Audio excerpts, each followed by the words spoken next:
Hello, I'm back again. I wanted to do a quick video all about how bloggers make money because people are a little bit not sure about this. And the first thing people often say when you say, oh, I'm a blogger, is they say, well, how do you make money?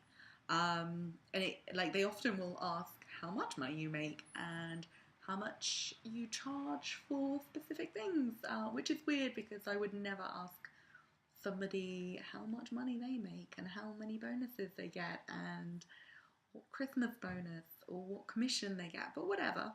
So I wanted to kind of try and break it down and share how bloggers make money, and hopefully it will all become a little clearer. So the first way is sponsored posts. So sometimes the brand will reach out to a blogger or a vlogger or even an Instagrammer, just an influencer in general, and say, hey, we really like what you do, this is what we do, we would really like you to write a blog post, do this, go live by a certain date, feature particular images, or just like they'll have quite strict guidelines of what they want you to do. They won't just say like, hey, do you want a dress? They'll say, hey, we want you to do this in return for this, in return for this, kind of thing. And that's when you say, okay, cool. Well, obviously there'll be a payment involved. So that is what we call a sponsored post. So for instance, it will often be tied up with a campaign. So I worked with a yogurt brand because I love yogurt, and they were releasing a new flavour and they wanted me to help them promote it.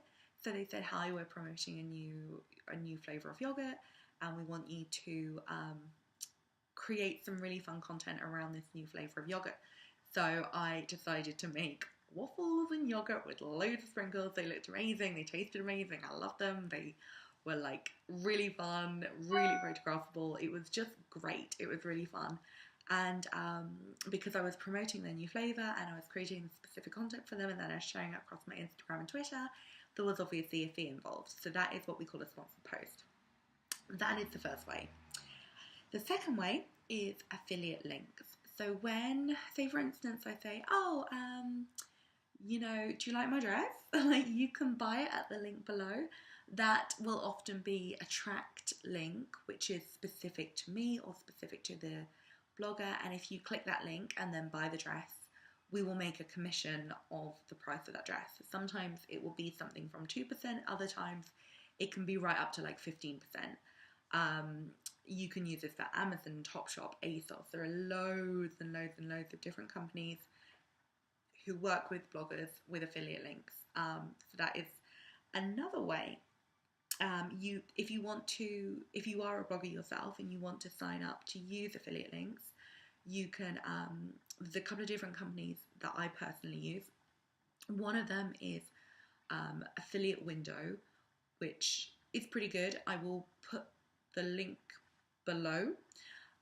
Full disclosure, I think I earn like £2 if you sign up using it. I think I don't actually know if that's true, but I'm gonna put it in just in case, because disclosure and all. And then there's also Reward Style. Reward Style is much harder to get onto, but it is really, really, really good because it's just so easy and it's really clean and simple. And they send out great newsletters which help you, like, just give you tips on how to be better. And that it's a really good platform. You have to be referred. So if you want me to refer you, I can. Maybe just comment below with your name and email address or something, and I will get in touch with you and I can refer you. It's not a hard job. But those are the two that I use. So that's affiliate links. Banners and sidebars. I've got my cheat sheet here. So banners and sidebar advertising. So these can work in two different ways. On YouTube, AdSense is kind of like the sidebar advertising. So on YouTube, you get money per, I don't know, like per view, but per 1,000 views. So that's AdSense. So when you see the adverts, and you watch them, we make money or something, but a very small amount, but that's one thing. So you've got, on YouTube, you've got the AdSense, which is the adverts that you see. And then on blogs, you have banners and sidebar advertising. These can work in a couple of different ways. So sometimes they are kind of on impressions, so you can get paid per, like, say, 1,000 impressions, you can get money. Sometimes you host them for free, but when people click through and buy something from that place, then you'll make money. So you're basically not making money unless the company make money.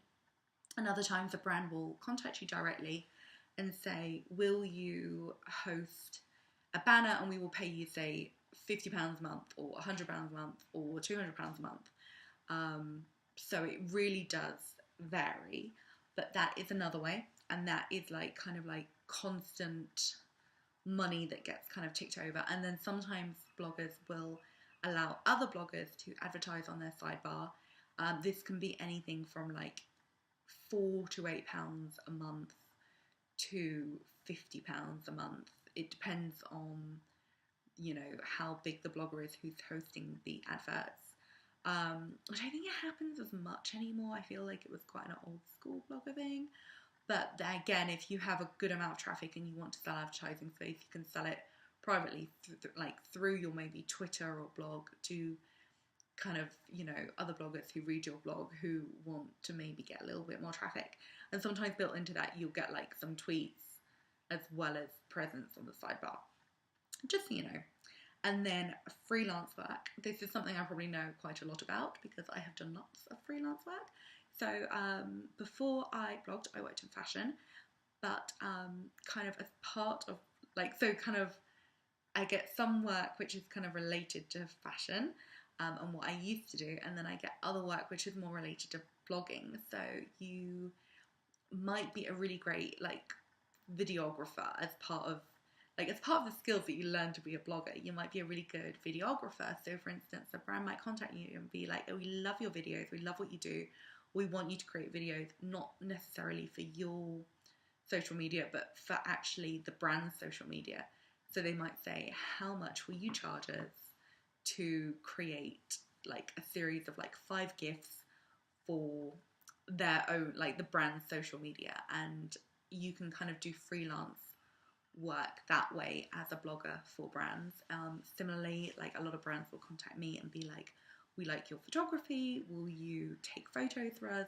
We want, say, 10 images that we're going to put on their social media, and they'll kind of specify which platforms so that you can make it the right shape. So if it's Facebook, they might want it one shape. If it's Instagram, they might want it square. If it's Twitter, they might want it another way.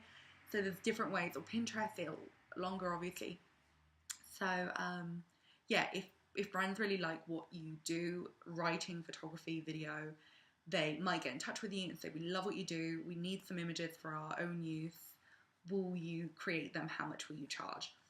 Personally, I charge less per image because than I do if I was posting on my own account. So I hope that helps.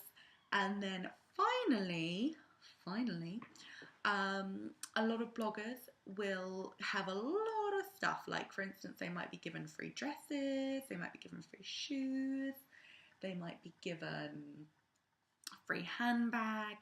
And when that item is out of season, out of stores, no longer really able to be talked about, because once the dress is kind of past season and maybe like a year old, there's not really much point talking about it because your followers can't go and buy the dress.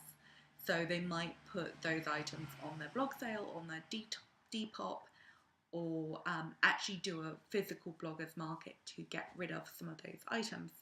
So that is another way. I have seen bloggers sell everything from like Chloe handbags to like a Maybelline mascara on Depop. As a shopper, you can actually get some amazing things. You will know that they're real, like unlike eBay where you have to kind of take a gamble because they're kind of almost like in your circle, so you kind of know, like you can feel that you can trust them a bit more because, you know, you're not going to get somebody telling you that you're going to buy a Chloe bag and then it never arriving, because you can hound them on Twitter if you want to. But that is another way that bloggers will make money. And that's it. I hope that's of help. Under sponsored posts, actually, sorry, I should probably mention A sponsored post could be anything from not just a sponsored blog post, but a sponsored tweet, a sponsored Facebook, a sponsored Instagram post, a sponsored Instagram story, Snapchat story, YouTube video. Basically, brands can sponsor every different platform pretty much.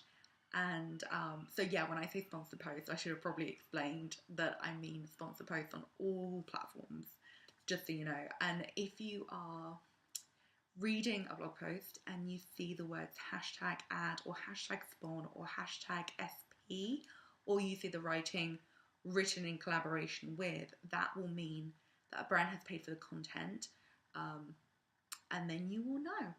But if it's sponsored or an advert, do not think that it means the blogger does not like whatever they're talking about, because quite frankly, we are picky and we will pick and choose the brands we work with very, very, very carefully. I say no to things all the time, and the things I say yes to are things that I buy all the freaking time myself. For instance, I have been paid by Krispy Kremes, and I love Krispy Kremes. I have bought Krispy Kremes many times.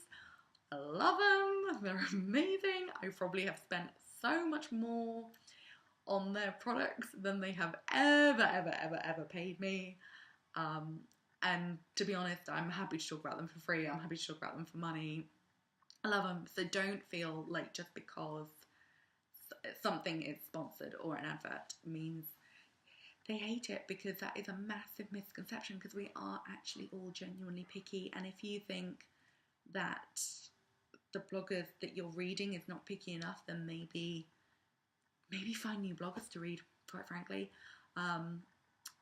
Yeah, because most of the good ones, they are picky. I hope that's of help. Thank you so much. Bye.